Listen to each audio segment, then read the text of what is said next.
Zerrin Suymer 1 январи соли 1945 дар шаҳри Берганарияи Туркия ба дунё омадааст ва ҳаёти кӯдакиашро низ дар он ҷо гузаронидааст.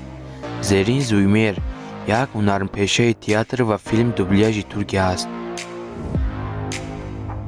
вай ҳанӯз дар давраи донишҷӯии мактаби миёна буд ба актёрӣ шавқ пайдо карда буд.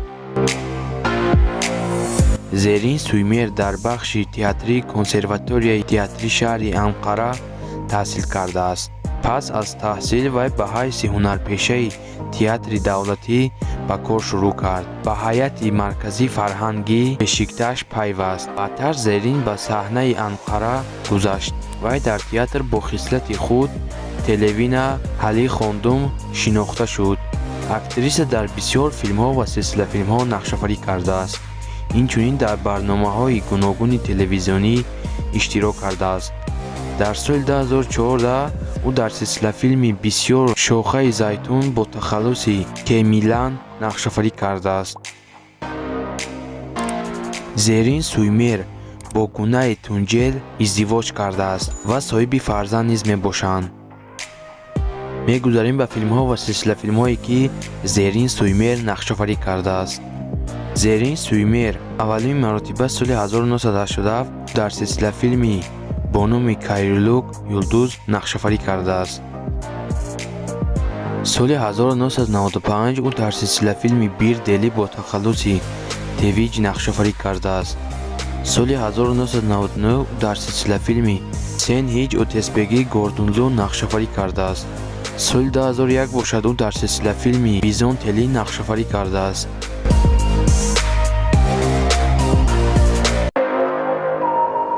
соли 2003 бошад ӯ дар силсилафилми Визонтели Тӯба нақшофарӣ кардааст. соли 2004 бошад ӯ дар силсилафилми Кадин Истерсе нақшофарӣ кардааст. соли 2006 дар силсилафилми Фиртина бо тахаллуси Зарин нақшофарӣ кардааст.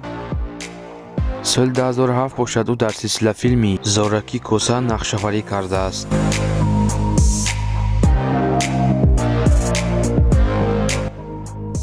аз соли 2009 то соли 2013 ӯ дар силсилафилми Сакария Фират нақшофарӣ кардааст.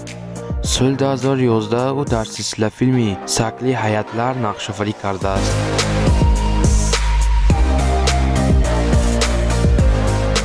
соли 2013 ӯ дар силсилафилмҳои Мерием ва боз дар силсилафилми Дугун Дернек нақшофарӣ кардааст. соли 2014 ӯ дар силсилафилмҳои Нергиз Ҳаним бо тахаллуси Нергиз ва боз дар силсилафилми Зейтун Тепесӣ нақшофарӣ кардааст. аз соли 2014 то соли 2015 ӯ дар яке аз силсилафилмҳои машҳур бо номи Гузел Койлу яъне арӯси замонавӣ бо тахаллуси Султан нақшофарӣ кардааст. ва боз аз соли 2014 то соли 2017 ӯ дар силсилафилми О ҳаят беним нақшофарӣ кардааст.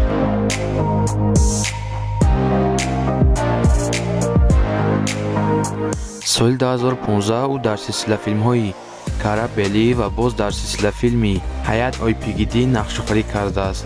аз соли 2017 то соли 2018 ӯ дар силсилафилми Аслан Айлен нақшофарӣ кардааст ва боз дар силсилафилми Сенсили Севи Ёрум ҳунарнамоӣ кардааст.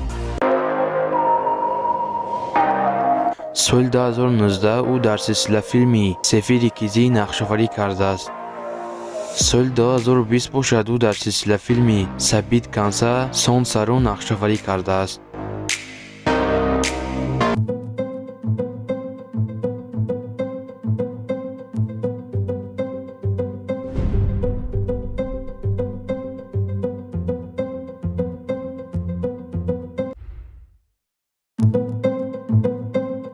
Гузел Караҷай ҳунарманди машҳуре ки мо ӯро бисёртар бо тахаллуси Фотимагул ки дар филми Арӯси замонавӣ нақшофарӣ кардааст мешиносем. Гузел Караҷай 7 сентябри соли 1992 дар шаҳри Истанбули Туркия ба дунё омадааст. номи модараш Мерер Караҷай, номи падараш бошад Гумед Караҷай мебошад. ӯ ҳаёти кӯдакиаш дар Шиния ва Канада гузаронидааст. вақте ки ӯ хурд буд, оилаи онҳо ба Амрико сафар мекунанд. Гузем Караҷай соли 2007 вақте ки 14-сола буд, ба шаҳри Истанбул бармегардад ва мактаби миёнаро бошад дар он ҷо хатм мекунад. пас аз хатми миёна ӯ ба донишгоҳи давлатии шаҳри Истанбул дар факултати забон ва адабиёти фаронсавӣ дохил мешавад. Гузем Караҷай забони англисӣ ва фаронсавиро хуб медонад.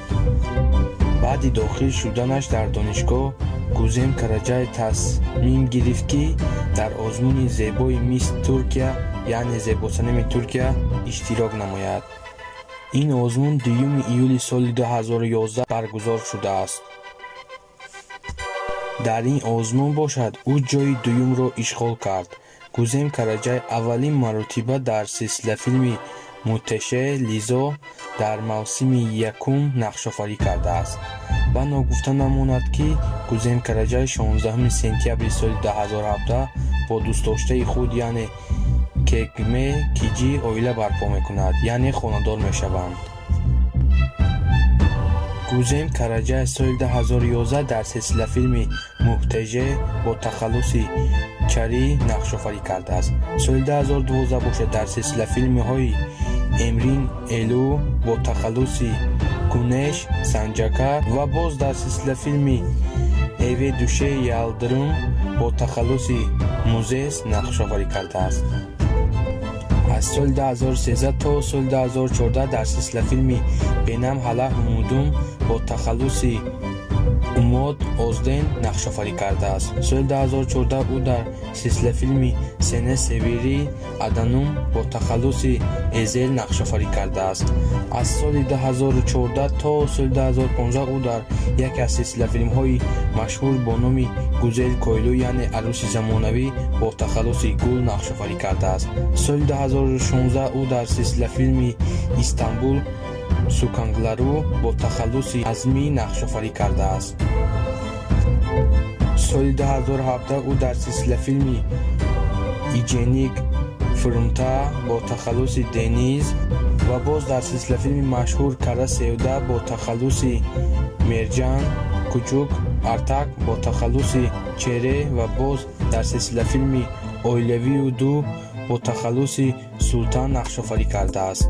соли 2018 ӯ дар силсилафилми Инсонлук Сучук бо тахаллуси Сунат Деременҷе Кукум Гиглерчеге драма бо тахаллуси Хде Соседик Деге бо тахаллуси Селем ва боз дар силсилафилми Орҷаник Аш бо тахаллуси Мерве нақшофарӣ кардааст. соли 2019 ӯ дар силсилафилми Бизим Семсин Чоҷуклару нақшофарӣ кардааст.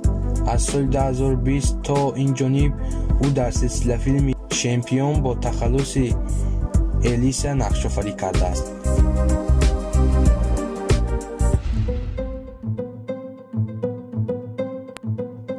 Эсин Чивангир 12 июли соли 1982 дар шаҳри Кожали, Туркия ба дунё омадааст.